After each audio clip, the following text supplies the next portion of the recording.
सज्जनों की, अच्छे व्यक्तियों की मानता और अच्छा होगी, और धीरे धीरे बुरे लोग अपनी बुराइयों को छोड़ देंगे, क्योंकि उसका एक समय है छोड़ने का। हम तो आह्वान बराबर कर रहे और ये बता दिया है कि हिंदुस्तान के चारों तरफ के देश छोटे छोटे टूट करके भारत में मिल जाए। भारत एक विशाल देश, थोड़े दिनों के बाद में सारे विश्व का भारत गुरु बन जाएगा। भारत में राष्ट्रभाषा हिंदी, संस्कृत हो जाएगी और भारत इतना सिरमौर हो जाएगा कि मैं आपको उसके बारे में क्या बताऊं। मेरी बात तो आज पागलों जैसी मालूम होती है, लेकिन जब ये सब चीजें आ जाएगी तो सारे विश्व में ये कहानियां बन जाएंगी। अभी लोगों को नहीं, मैं तो अभी कुछ विशेष करके कहता ही, धीरे धीरे इशारा करता हूं तो आपको दिखाना चाहता हूं। जय गुरुदेव।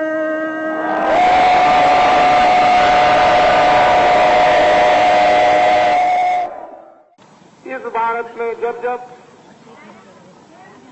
धर्म की स्थापना हुई तो ग्वाल बालों को आगे कृष्ण ने ढकेल दिया, कोल भीलों को इनको ढकेल दिया, मोहम्मद ने जंगल के मुरीदों को ढकेल दिया, बौद्ध ने आगे ढकेला, ईसा मसीह ने आगे कर दिया और बाबा जी ने तो आपको आगे करके दिखाई दिया। तो आप देख रहे हो, वो सुन रहे हो, वो उस वक्त और जमाने की चीजों को सुन रहे हैं और वर्तमान में आप देख रहे हो।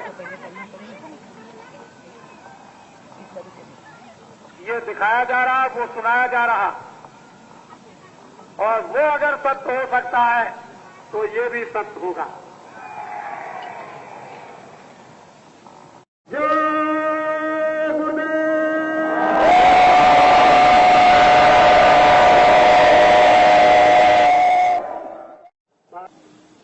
31 मार्च 80 के अंत समय तक बाबा जी के 10 करोड़ आदमी हो जाएंगे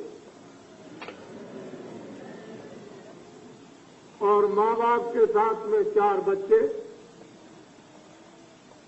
इनसे 10 करोड़ जब आदमी तैयार हो जाएंगे तो आगी पानी और ठंडी में कुदाने की परीक्षा ली जाएगी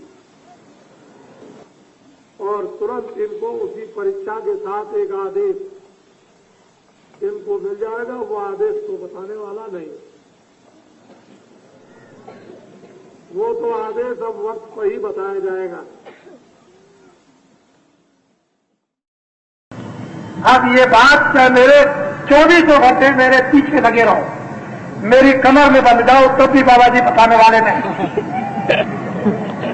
हिंदुस्तान में कितने लोग जोड़ तोड़ लगा लें, पहले तो हम बता देते थे हम जो भी बात करते हैं मन पर, हम एकांत में कमरे में कोई बात नहीं करते, यहां कह दिया बस।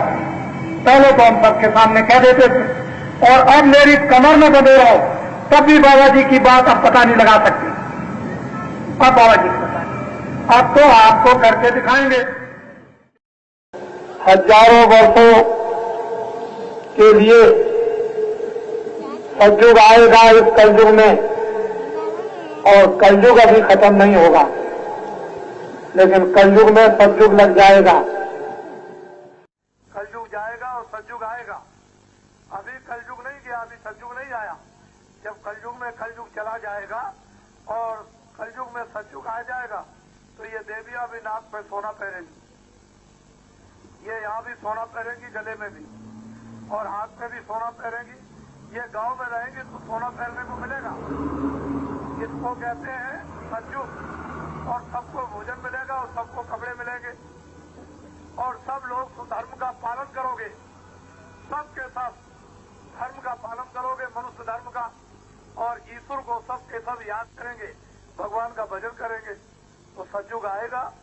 लेकिन अभी आया नहीं ना, अभी कलयुग गया। ये सारे देश में उसका बिगुल बज रहा कि कलयुग जाएगा और सतयुग आएगा, और तुम लोग तैयार हो जाओ और आगे बड़े कष्ट आने वाले हैं।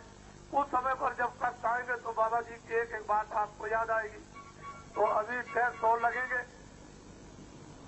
अभी टैक्स और लगेंगे और महंगाई और आएगी। अब फिर तुम क्या करोगे? रोगे, चिल्लाओगे, बड़े परेशान होगे। तो इसलिए बाबा जी तुम्हारे कानों में सब बातें डाले देते हैं और वो जब समय आएगा तो तुमको हमारी सब बातें याद हो जाएंगी और होश हो जाएगा। तब कहोगे बाबा जी को बुलाओ, या ये जो टाट वाले जो घूमेंगे कि अच्छा इनको बुला के ले आओ, बाबा जी की बात बता दो, समझा दो कि हम लोगों को अब क्या करना है। तो ये लोग बताएंगे कि तुमको अब ये करना है, तब तुम्हारा ये दुख जाएगा, ये संकट जाएगा, तब फिर ये सस्ती आएगी और टैक्स नहीं लगेंगे। जब टैक्स नहीं लगेंगे, सस्ती आ जाएगी तो सब चीजें मिलेंगी, इतना ऊपर तुम्हारे भार नहीं होगा और किसानों का सब कर्जा माफ कर दिया जाएगा और एकदम से ऊपर उठाकर और फिर नए सिरे से फिर निर्माण फिर किया जाएगा और फिर से तुम खेती करोगे। देखो तुम्हारा जीवन कितना अच्छा उठ जाता है। तो बाबा जी के हाथ में मालूम है क्या है? जिसके सिर पर हाथ रख देते हैं, तुमको पता है, इस काफिले को दर्शन दो, इससे तो एक दो तकलीफ तो तुम्हारी चली जाएगी। हम इसलिए खड़े हो गए कि गांव के लोग इसको दर्शन दे दें और दर्शन करने इनका लाभ हो जाए और हमारे पास आ जाओगे और हाँ मात मार दें, तब तो तुम्हारा बहुत कुछ बन गया, लोग भी बन जाएगा, परलोक भी बन जाएगा। नहीं, सोना चांदी दे करके भगवान नहीं मिलता है, आशीर्वाद ऐसे नहीं मिलता है। वो तो जब उसकी कृपा होती है तब आशीर्वाद मिलता है। और आशीर्वाद जब मिल जाता है, जब दुआ मिल जाती है तो कभी कमी नहीं होती है। नहीं तो तुम चिल्लाओगे, रोगे। अच्छा बोलो सबके सब जय गुरुदेव, सब लोग बोलो जय गुरुदेव। देखो जब खेत में अनाज डालना तो ऐसे डालना या बो देना, तो जय गुरुदेव बोल के बोना तो खूब ज्यादा अनाज पैदा होगा, फसल अच्छी होगी, बहुत अच्छी फसल होगी। तुम देखना उसको, तब तुमको जब किसी कोई बच्चा बीमार हो, स्त्री बीमार हो, तो जय गुरुदेव बोल के दवा खिला देना, देखो कितनी जल्दी ठीक हो जाता है। तो तुमको एक चीज पकड़ा दी है, इसको याद रखना, कभी मत भूलना, चाहे कोई कितना भी कहे भूल जाए, तुम जय गुरुदेव परीक्षा लेते रहना कि जरा देखें जय गुरुदेव बोल के हमारा लाभ होता है कि नहीं होता, तो तुमको पता चल जाएगा। तो बाबा जी तुमको कहे जाते हैं, हमारा नाम तुलसीदास, आश्रम है मथुरा में, और जय गुरुदेव नाम का प्रचार करता हूँ, वो भगवान का है, वो किसी आदमी का नाम नहीं है। इसमें कभी किसी संदेह में मत रहना। अच्छा बोलो जय गुरुदेव।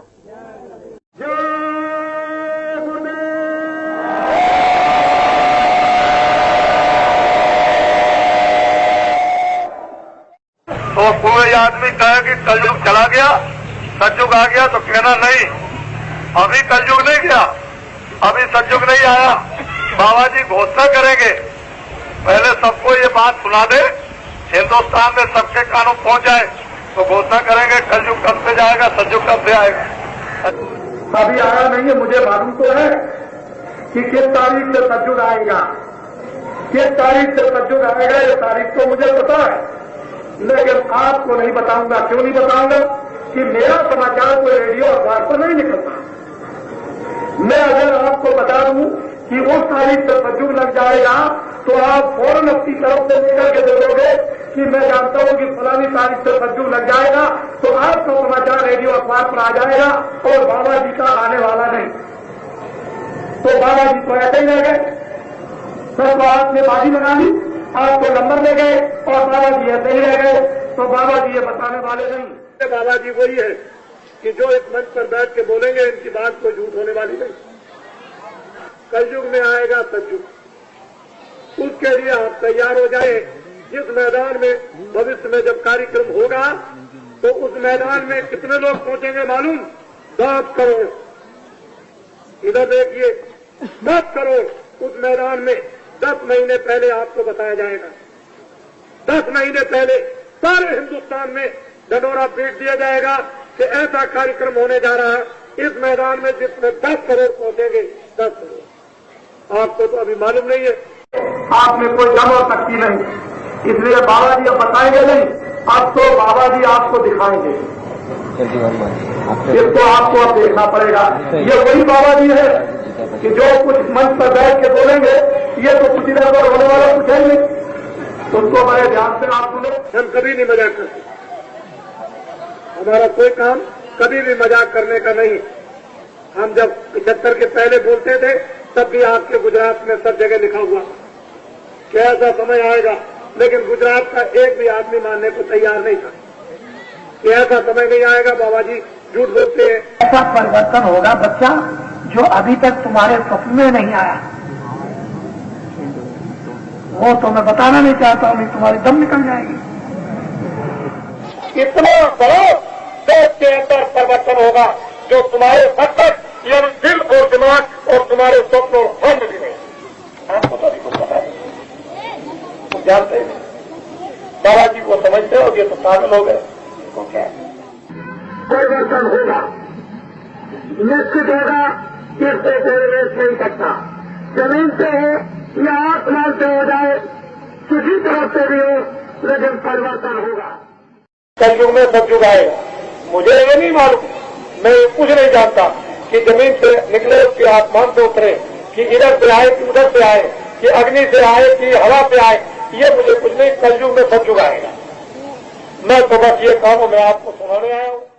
बाबा जी की बात को आपने नहीं माना तो भगवान का डंडा और खुदा का फोटा ऐसा जोर से पड़ेगा।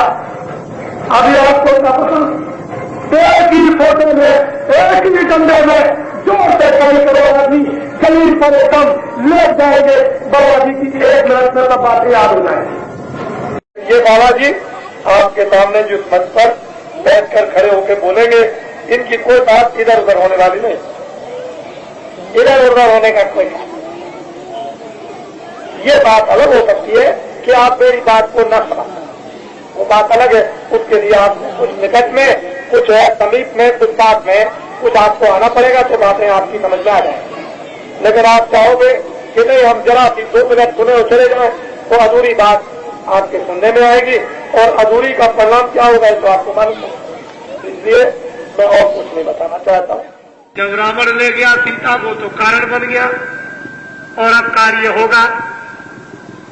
उधर राजगद्दी का कारण बना, उधर हो गया बनवास, दोनों बन गए। तो कारण बनता है तो कार्य होता है।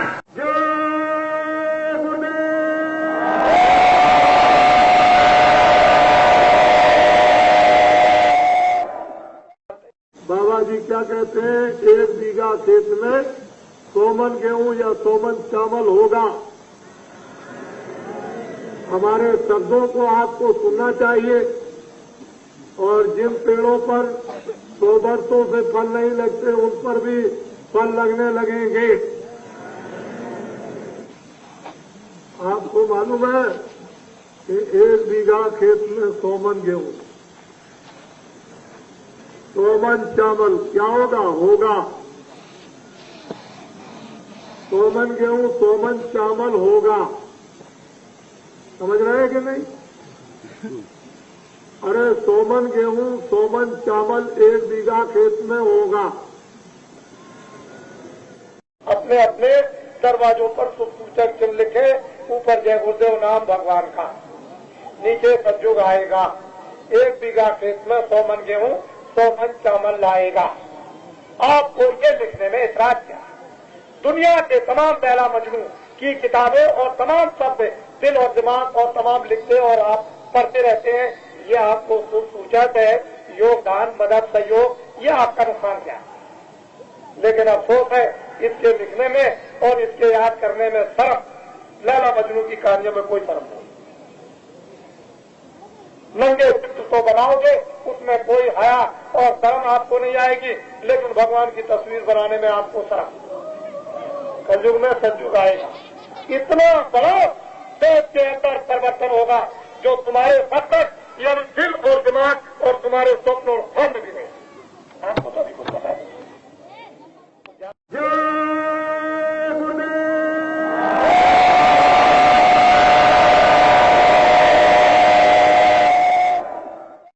ये बताओ कि आपको कोई 1 लाख रुपए दे तो घर छोड़ोगे? तो 1 लाख की पूजा नहीं होगी, 1 लाख के त्याग की पूजा होती है। लाख की पूजा नहीं, लाखों करोड़ों तो बहुत लोगों के पास, उसकी पूजा नहीं, त्याग की पूजा। लोग बहुत आपको प्रलोभन देंगे कि हम तुम्हारा ये काम कर देंगे, हम तुमको लाखों दे देंगे, हम तुमको ये पद दे देंगे, हम तुमको दुकान दे देंगे, हम तुमको खेती दे देंगे। ये सब लोग देने के बाद आप धर्म छोड़ोगे? थोड़े से सेवक शंकराचार्य की जिन्होंने 4 पीठ स्थापित कर और नास्तिक बौद्ध मजहब को, जिसमें नाना प्रकार की बुराइयां आ गई थी, मानवता खत्म हो गई थी, उन्होंने थोड़े ही सेवकों ने 4 पीठ बनाकर के हिंदुस्तान से बौद्ध मजहब जड़ से खत्म कर दिया। वो तो थोड़े थे और तुम 1 करोड़। ये तो 1 करोड़ को ताक कराया।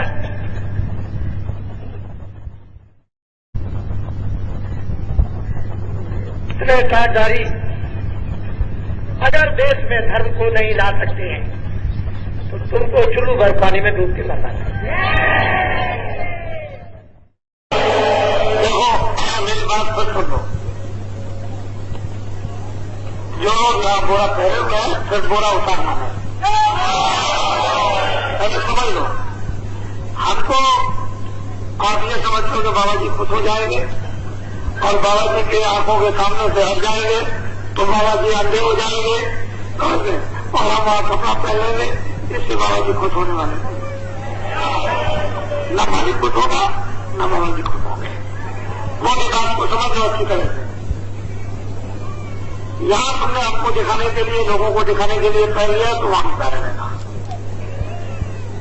और अगर वहां कोई कपड़ा उतारता हो पहनने वाला, वहां वो कपड़े को देख करता हो, कोई इसका 1 किलो विश्वास बिल्कुल मत करना।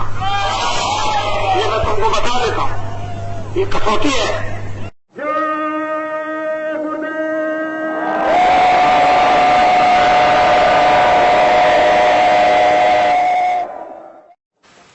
कोई खरीदे, कोई हिंदुस्तान में माई का लाल ये पैदा नहीं हुआ जो अपने धन से बाबा जी को खरीदने। तुम कभी ये धोखा मत खाना। बाबा जी चाहे तुम्हारे आदेश से आश्रम छोड़ करके चले जाएं, जो जनित होगा है, लेकिन हिंदुस्तान में मुझे अपने पैसे से कोई खरीद नहीं सकता। इसको आप हमेशा ध्यान में रखिए। बाकी मैं सबकी सेवा करता हूं, सबके लिए कल्पना और प्रार्थना भगवान से सबके भलाई के लिए करता रहता हूं। कोई भी हो जनमानव, इसमें हिंदू मुसलमान की क्या बात, वो तो मैं करता ही रहूंगा।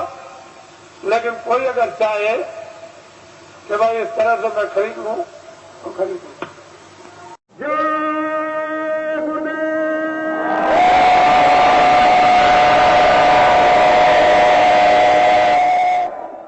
मैं तो कुछ अमूलक चीज देने आया हूं, लेकिन मेरी कुछ जरूरी बातें सुन लो। आगे बड़ी तकलीफ आने वाली। कोई भगवान आपको और महात्मा श्राप नहीं देते, वो कुछ नहीं। महात्मा तो कभी देते ही नहीं, सवाल ही नहीं, भगवान भी नहीं देता। लेकिन जो जो आपने कर्म किए हैं उसका तो आपको दंड मिलेगा।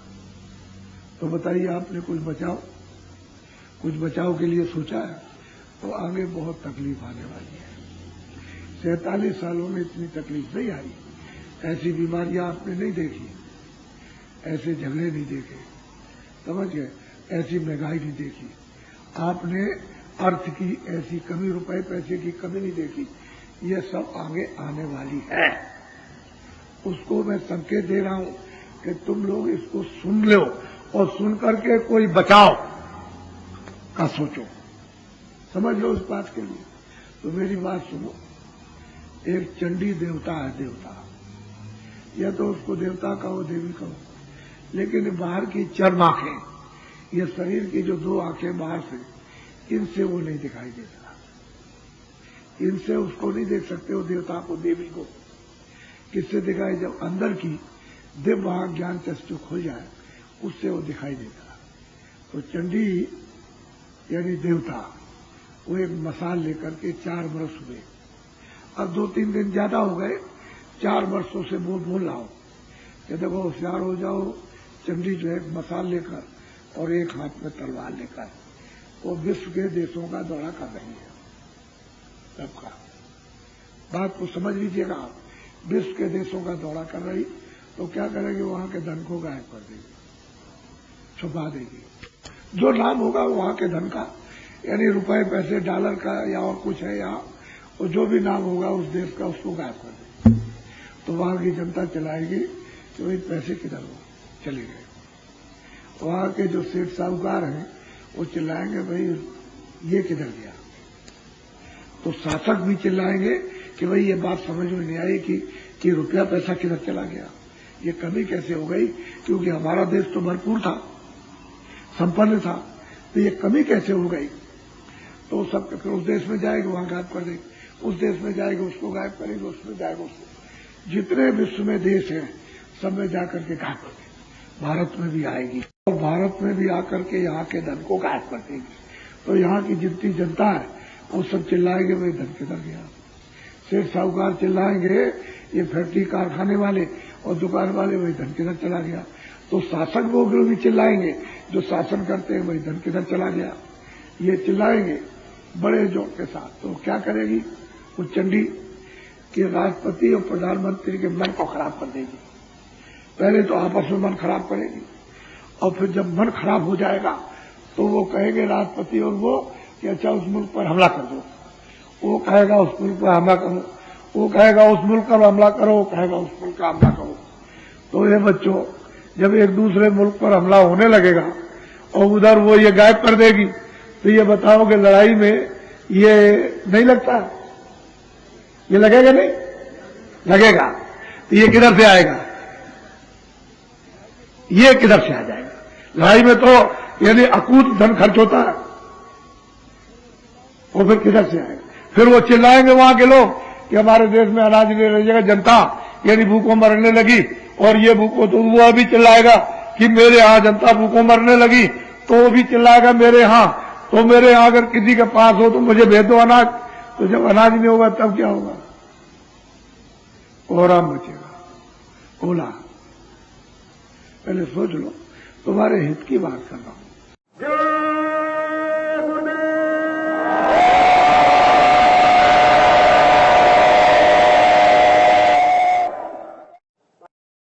उधर मुसलमान फकीरों की किताबों में लिखा हुआ है कि 14वीं सदी के अंत में इंसानों में कोहराम मचेगा, कोलाहल होगा, त्राय त्राय मचेगी। उसी समय पर खुदा का पैगाम लेकर एक फकीर जमीन पर उतरेगा, सारे इंसान जाति को खुदा का पैगाम सुनाएगा। इतनी सी अर्ज है गाफिल की, गुरुदेव के प्यारे चरणों में तन रहे कहीं दुनिया में, मगर मन रहे तुम्हारे चरणों में। इतनी सी अर्ज है गाफिल की, गुरुदेव के प्यारे चरणों में।